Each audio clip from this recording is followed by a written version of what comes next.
She was just another soccer mom dropping off snacks and permission slips. While other parents debated carpool schedules and fundraising goals, Captain Diana Martinez kept her mouth shut about the 4 enemy aircraft she'd shot down over hostile territory. But when her daughter's aviation field trip desperately needed a real pilot, 10 years of careful hiding was about to end in the most spectacular way imaginable. The morning smelled like fresh coffee and the kind of chaos that only comes with 33rd graders preparing for a field trip. Diana Martinez stood in the Desert Vista Elementary parking lot, clipboard in one hand, her daughter's forgotten lunchbox in the other, watching the controlled pandemonium unfold around her. At 36, Diana had mastered the art of being forgettable. Sensible shoes, hair pulled back in a practical ponytail, the kind of mom uniform that let her blend seamlessly into any PTA meeting or school function. What you noticed if you bothered looking were her hands. Steady, precise, with calluses that didn't quite match her suburban lifestyle. But nobody ever looked that closely. Martinez, Mrs. Patterson, the field trip coordinator, rushed over with the frazzled expression of someone trying to herd cats. "Thank goodness you're here. We have a situation." Diana handed over Sophia's lunchbox, already calculating potential problems. Weather delays, bus issues, the eternal challenge of keeping 28-year-olds focused on educational content. What kind of situation? It's the Aviation Museum.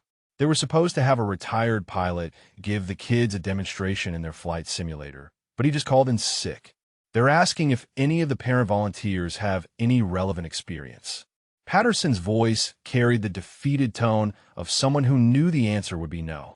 Around them, other parents loaded coolers and counted head counts. Jennifer Blake adjusted her designer sunglasses and complained about the early hour. David Murphy debated the merits of different camera phones for capturing memories. Lisa Hartwell distributed hand sanitizer with military precision. Normal parents doing normal parent things. What kind of relevant experience? Diana asked, though she already knew where this was heading. Aviation background, military service, commercial flying, anything that would qualify someone to talk to kids about aircraft and maybe run the simulator demonstration. Patterson laughed, but it had an edge. What are the odds any of us soccer moms actually knows how to fly a plane, right? The other parents within earshot chuckled at the absurdity. The idea that any of them, with their minivans and grocery lists and arguments about organic snacks, might possess the kind of specialized knowledge that would impress a group of 3rd graders studying aviation seemed laughably unlikely. Diana adjusted her grip on the clipboard. What happens if you can't find anyone? Honestly, they'll probably just do a basic tour and skip the interactive parts. The kids will be disappointed, but Mrs. Patterson shrugged with practiced resignation. It's not like we can magically produce a qualified pilot. Sophia Martinez bounced over, backpack almost as big as she was, eyes bright with the excitement that only came with field trips and the promise of something different from the normal classroom routine. At 8 years old, she had her mother's careful eyes, but none of her practiced restraint. Mrs. Patterson says they need someone who knows about airplanes. Like really knows, not just pretend knows. Sophia tugged on Diana's sleeve with the persistence of someone who believed adults could fix anything if they just tried hard enough. "Do you think they'll find someone?" Diana looked down at her daughter's hopeful face, then over at Mrs. Patterson's increasingly stressed expression, then at the bus full of kids who'd been looking forward to this trip for weeks. The Silver State Aviation Museum in Carson City was an hour away. They'd prepared projects, studied aircraft types, learned about the history of flight, all building up to the promised simulator experience that was now evaporating because of one sick pilot. "I'm sure they'll figure something out," Diana said. The words automatic, non-committal. The same kind of response she'd been giving for 10 years whenever situations arose that might require her to be more than just another parent in the crowd. Patterson checked her watch. "We really need to load up. Maybe the museum staff can improvise something." She didn't sound convinced. As parents began shepherding children toward the waiting buses, Diana found herself hanging back, watching Sophia's disappointed face as the reality set in that their big aviation adventure might turn into just another boring museum walkthrough. Around her, Conversations flowed with the easy rhythm of people whose biggest concerns were whether they'd packed enough juice boxes and remembered to charge their phones. Nobody looked at Diana Martinez and saw anything other than what she'd spent over a decade cultivating. Another suburban mom, competent but unremarkable, the kind of person who remembered permission slips and organized birthday parties and knew exactly which kids were allergic to peanuts. They certainly didn't see someone who'd logged over 2,000 hours in F-18 Super Hornet fighting Falcons, someone who'd earned the call sign Phoenix for her ability to rise from impossible situations, someone who'd been personally decorated by 2 different admirals for actions she could never discuss at school functions. But as Sophia climbed aboard the bus, shoulders slumped with disappointment, Diana felt something she hadn't experienced in years. The urge to stop hiding. The bus doors closed with a hydraulic hiss, and Diana Martinez faced a choice that would change everything. The Silver State Aviation Museum smelled like old leather and metal polish. 33rd graders scattered through the main hall like marbles dropped on hardwood, their voices echoing off displays of vintage aircraft suspended from the ceiling. Diana followed at the back of the group, watching Sophia's excitement dim as reality set in. "Ladies and gentlemen," announced Tom Bradley, the museum curator, his voice carrying the practiced enthusiasm of someone who'd given this speech 1,000 times. "Welcome to our Aviation Heritage Center. Unfortunately, our scheduled pilot demonstration has been canceled due to illness." A collective groan rippled through the group of children. Sophia's shoulders sagged further. However, Bradley continued with forced brightness. "We'll still have a wonderful tour of our exhibits, and you'll get to see our flight simulator up close, even if we can't run the full interactive program." Patterson shot Diana an apologetic look. Around them, other parents began the delicate process of managing disappointed children while trying to salvage educational value from the trip. The tour began predictably. Bradley led them past static displays of World War II aircraft, explaining basic principles of flight with the kind of simplified enthusiasm that made 8-year-olds fidget. Diana found herself automatically cataloging details the guide got wrong. The incorrect service dates on AP-51 Mustang. The oversimplified explanation of jet engine mechanics. She bit her tongue. Just another mom on a field trip. Nothing more. "Mom," Sophia whispered, tugging on Diana's sleeve as they passed a display of military ribbons and medals. "Look at all those awards. Do you think the pilot who was supposed to come today had any of those?" Diana glanced at the display case. Distinguished Flying Cross, Air Medal, Silver Star ribbon. She recognized not from books or movies, but from the small wooden box she kept locked in her bedroom closet. "I'm sure he was very accomplished," she said carefully. The simulator room was where things got awkward. A full-scale F-18 Super Hornet cockpit replica sat behind velvet ropes, its instruments dark and lifeless. Bradley gestured toward it with obvious disappointment. "This is our crown jewel, a fully functional flight simulator. With proper instruction, visitors can experience what it's like to pilot a fighter jet. The controls are authentic, the physics accurate. It's the closest most people will ever get to flying military aircraft."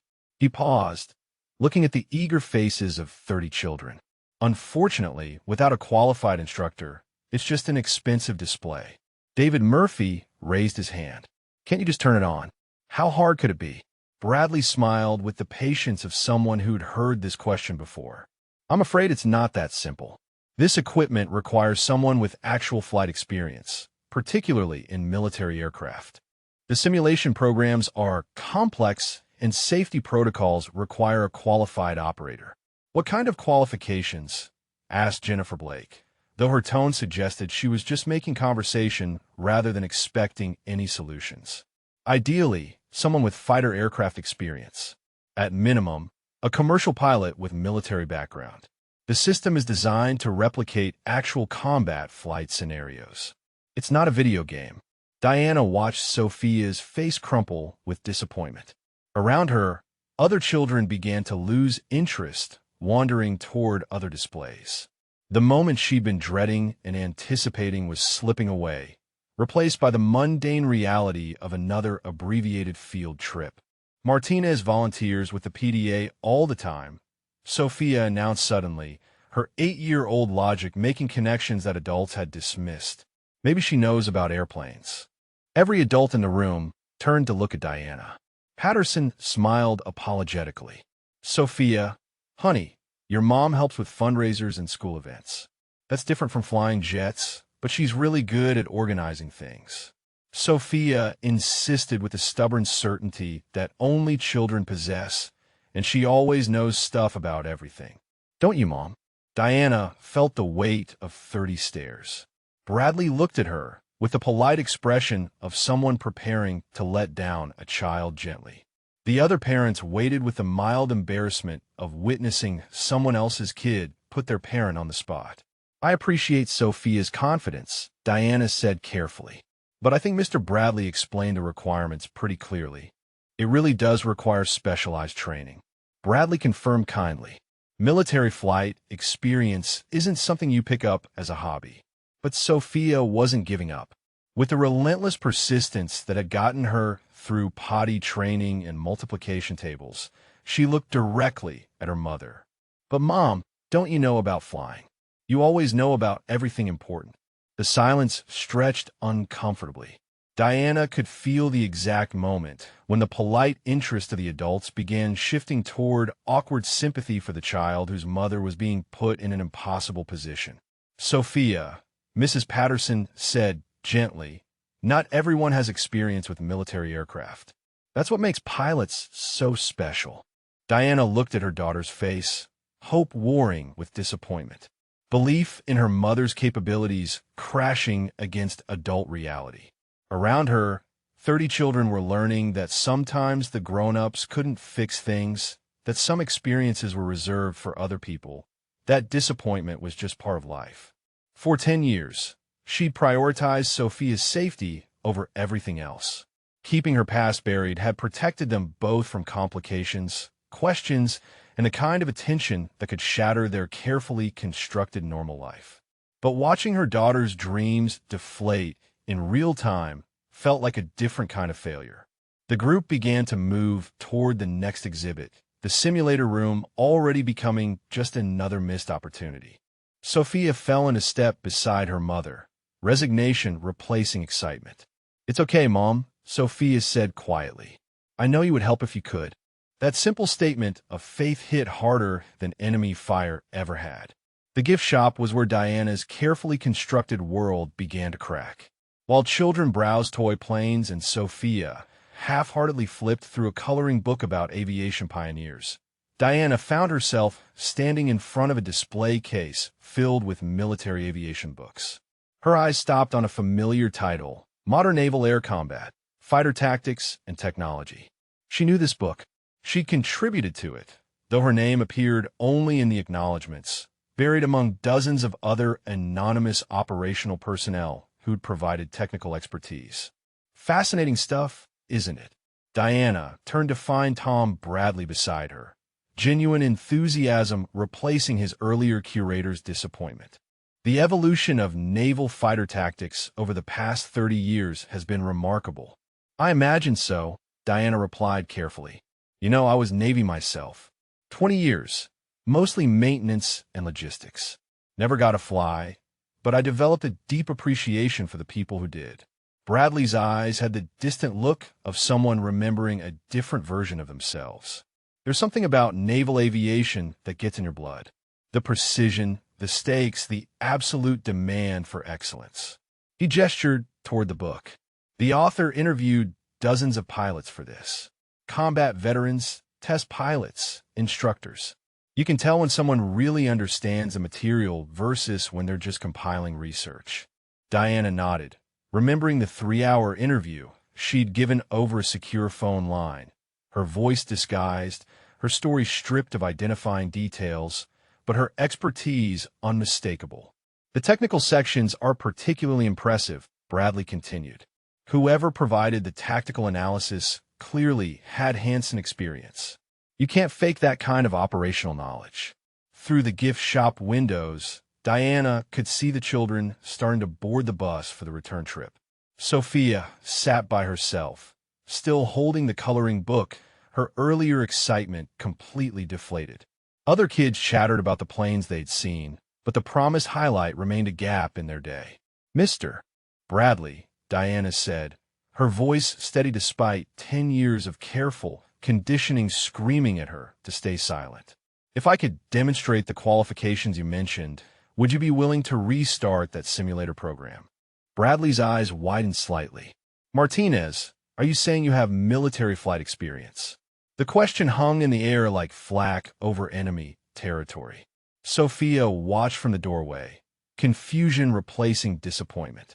Through the windows, 30 other children waited on a bus, unaware that their boring field trip was about to become something none of them would ever forget. For 10 years, Diana had chosen safety over truth, normalcy over authenticity, protection over possibility. But looking at Sophia's face, she realized that some lessons couldn't be taught through hiding. Yes, she said quietly. I'm saying exactly that. The transformation was immediate and absolute. Mrs. Patterson, Bradley called out, his voice carrying new authority. Could you hold the bus for just a few minutes? I think we might be able to provide that simulator demonstration after all. Patterson turned, confusion evident on her face. I thought you said the instructor was sick. We may have discovered we had a qualified instructor with us all along. Bradley's eyes never left Diana's face. Martinez, would you be comfortable demonstrating your familiarity with F-18 systems? The words hung in the air like a challenge. Sophia stepped closer to her mother, eyes wide with confusion and growing excitement. Through the windows, other parents began to take notice of the sudden shift in energy. Diana looked at the simulator cockpit, its dark instruments waiting behind velvet ropes. For 10 years, she'd walked past similar displays in museums, airports, and air shows, her hands itching to touch controls she knew better than her own steering wheel. For 10 years, she'd bitten her tongue when conversations turned to military aviation, her expertise burning inside her chest like classified fire. Sophia, she said quietly, you might want to step back a little. Diana approached the simulator with movements that were suddenly different. Economical, precise, purposeful. The suburban mom shuffle was gone, replaced by the fluid stride of someone who'd walked across carrier decks where one wrong step could be fatal. She examined the control panel with the systematic attention of someone conducting a pre-flight inspection, her hands moving with muscle memory that 10 years of PDA meetings and grocery shopping hadn't erased. F-18 Super Hornet, she said, her voice taking on a professional cadence that made Bradley straighten. Twin General Electric F-414 engines, APG-79 radar system. Her fingers traced the instrument layout without touching anything. Throttle quadrant, stick grip, left and right auxiliary consoles. Standard HOTA's configuration. Bradley's mouth fell open slightly. Martinez, how do you hands on throttle and stick? Diana continued, settling into the pilot's seat with a fluidity that spoke of thousands of hours of practice, allows the pilot to access most critical functions without removing hands from primary flight controls. Essential for single-seat fighter operations where task saturation can be fatal. Her hands found the controls with absolute certainty.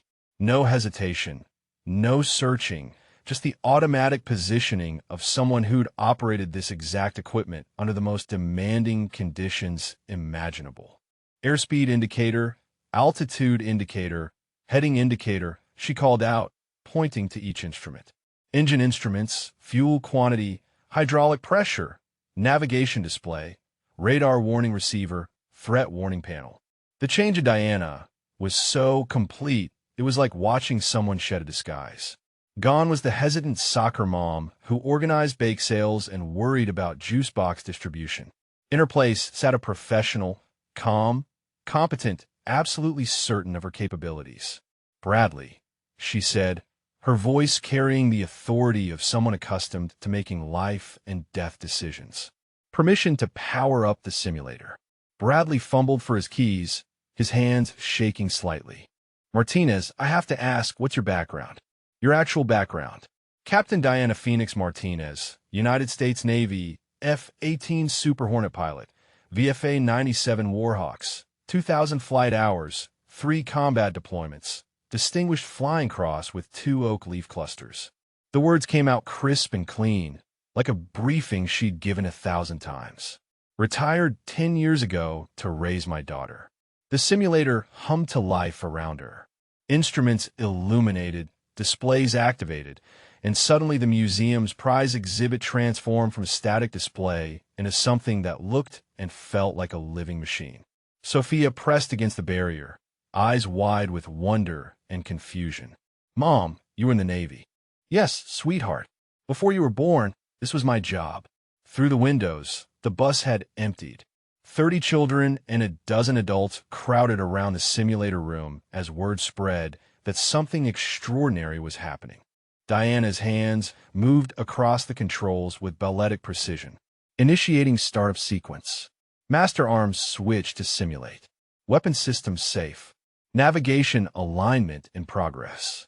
The simulator responded to her inputs flawlessly, systems coming online in perfect sequence. Bradley watched in amazement as every switch, every button, every control input was executed with the kind of expertise that couldn't be faked or learned from books. Engine start sequence initiated. Throttle to idle. Generator switches on. Avionics power up. The cockpit filled with the subtle electronic hums and beeps of an active aircraft. APU ignition. Engine RPM increasing. Oil pressure nominal. Hydraulic systems online. Sophia whispered, "You know how to fly fighter jets." Diana turned in her seat, and for the first time in 10 years, her daughter saw her mother's real smile. Not the careful, measured expression of suburban safety, but the confident grin of someone who'd been born to do exactly this. "Sophia, would you like to learn how to fly?" The crowd outside pressed closer as Diana began the demonstration she'd been unconsciously preparing for over a decade. Her voice shifted into instructor mode, explaining complex systems in terms an 8-year-old could understand while maintaining the technical precision that impressed the adults. "The F-18 is what we call a fly-by-wire aircraft," she explained, her hands moving smoothly across the controls as the simulator displayed a perfect takeoff sequence. "That means the computer helps interpret your inputs and keeps the plane stable, but it still requires precise control from the pilot." On the display screen, the virtual F-18 climbed into simulated skies. Diana's movements were so natural, so automatic, that she might have been driving to the grocery store rather than piloting one of the world's most sophisticated fighter aircraft.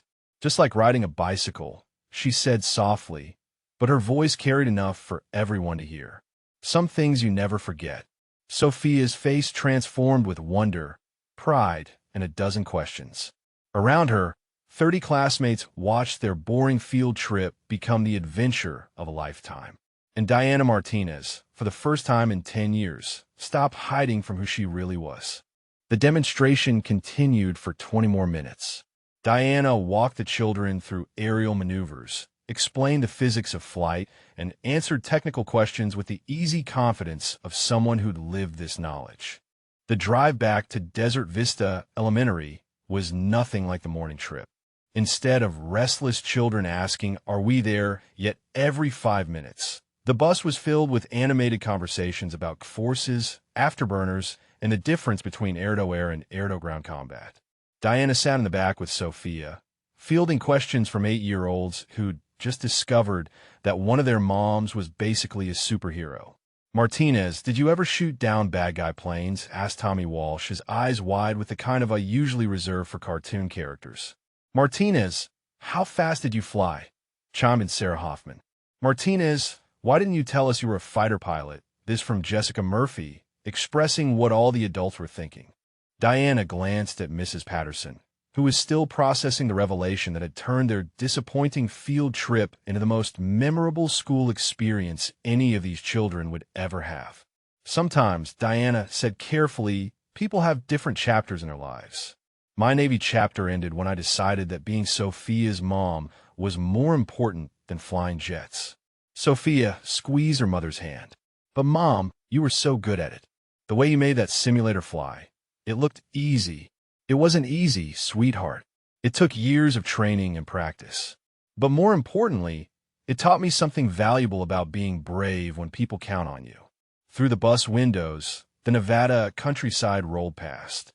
Diana watched familiar landmarks with different eyes, not as boring suburban scenery, but as terrain she could read tactically, altitudes she could calculate automatically, airspace she understood in 3 dimensions. Tom Bradley had given her his card before they left, along with an invitation to return as a guest instructor. Martinez, he'd said, "You have a gift for explaining complex concepts to children. Have you ever considered teaching?" She'd laughed at the question. For 10 years, she'd been teaching, just not the subjects she was most qualified for. Instead of aerodynamics and combat tactics, she'd been teaching Sophia how to ride bikes, how to be kind to others, how to solve math problems, and navigate friendship drama. "Mom," Sophia said quietly, "are you going to go back to being a pilot?" The question had been haunting Diana since the moment she'd powered up that simulator. For 10 years, she'd told herself that chapter of her life was closed, that she'd made her choice and needed to live with it. But sitting in that cockpit had felt like coming home in a way that surprised her. "I don't know, honey. That's a big decision that would affect both of us. But you loved it, didn't you? I could tell by the way you smiled." Diana looked at her daughter, 8 years old, perceptive beyond her years, asking the kind of direct questions that adults spent months avoiding. "Yes, Sophia, I love it very much." "Then why did you stop?" How do you explain to an 8-year-old that sometimes love isn't enough? That responsibility and fear and the desire to protect someone else can make you choose safety over dreams.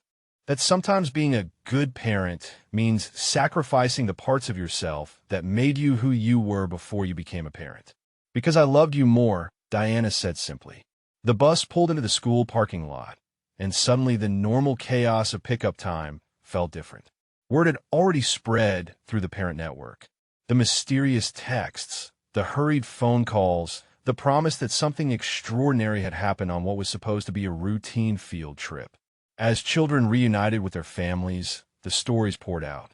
30 different versions of the same incredible truth. Sofia Martinez's mom was a decorated fighter pilot who'd kept it secret for 10 years. And she'd just given them the most amazing aviation demonstration any of them had ever seen. Jennifer Blake approached Diana with the expression of someone whose entire worldview had been reshuffled. "Diana, I can't believe you never mentioned your military background. All those PDA meetings, all those conversations about fundraisers and field trips, and you never said a word." "It didn't seem relevant," Diana replied, though even as she said it, she knew how inadequate the answer sounded. David Murphy shook his head in amazement. "My son hasn't stopped talking about the simulator demonstration. He's convinced you're the coolest person he's ever met." Lisa Hartwell held up her phone, scrolling through photos she'd taken during the impromptu lesson. "Diana, you look so, I don't know, so completely different in that cockpit. Like you belong there." And that was the truth that Diana was still processing. She had belonged there. After 10 years of PDA meetings and soccer practices, of grocery runs and parent-teacher conferences, sitting in that simulator had felt like slipping on clothes that fit perfectly after years of wearing the wrong size. "Martinez," said Mrs. Patterson, approaching with the careful tone of someone afraid to overstep boundaries. "I hope you know that what you did today was extraordinary. Those children will remember this experience for the rest of their lives." As families dispersed and the parking lot emptied, Diana and Sophia found themselves alone beside their minivan. The same practical vehicle that had carried them to countless mundane activities now, somehow, seemed inadequate for someone who'd once piloted supersonic aircraft through hostile airspace. "Mom," Sophia said, "I'm proud of you." "Proud of me for what?" "For being brave. Not just for flying fighter jets, but for telling us about it today." "I know you were scared." Diana knelt down to her daughter's eye level, amazed by the 8-year-old's insight. "How did you know I was scared?" "Because you've been scared for a long time. I could tell. But today, you decided to be brave anyway." Looking at her daughter's face, so serious, so understanding, so much wiser than her years should have allowed, Diana realized that her careful protection had been teaching Sophia lessons she'd never intended. That extraordinary people hide their capabilities, that being remarkable was dangerous, that the safest way to live was to pretend you were less than you actually were. But today had taught a different lesson, that sometimes the people who need you to be brave are worth the risk of being seen. As they drove home through the familiar streets of their Las Vegas suburb, Diana found herself calculating flight paths and imagining how different everything looked from 30,000 feet. For 10 years, she'd been Phoenix in a different way than her old call sign. Invisible, unremarkable, hiding in plain sight. But perhaps it was time for Captain Diana Phoenix Martinez to stop hiding and start teaching her daughter that being extraordinary wasn't something to be ashamed of. It was something to be shared. 3 months later, Diana stood in the Silver State Aviation Museum wearing her old dress blues, pinning wings on young aviators as the museum's newest volunteer instructor.